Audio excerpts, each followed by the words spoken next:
నమస్కారం. ఘంటారావానికి స్వాగతం. ముందుగా ప్రధాన అంశాలు. దిల్సుఖ్ నగర్ పేలుళ్ల కేసులో 5 దోషులకు ఉరిశిక్ష ఖరారు. ఎన్ఐఏ ప్రత్యేక కోర్టు తీర్పును సమర్థించిన హైకోర్టు.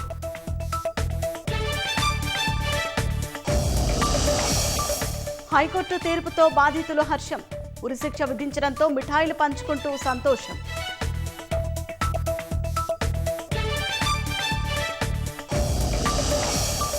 ఫోన్ ట్యాపింగ్ కేసులో మూడోసారి విచారణకు హాజరైన శ్రవణ్ రావు. జూబ్లీహిల్స్ పిఎస్లో ప్రశ్నిస్తున్న పోలీసులు.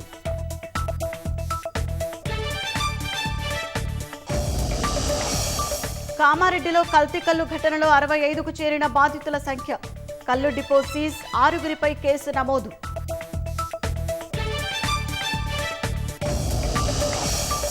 ముద్రా యోజన కింద దేశంలో 33 లక్షల కోట్లకు పైగా రుణాలు మంజూరు.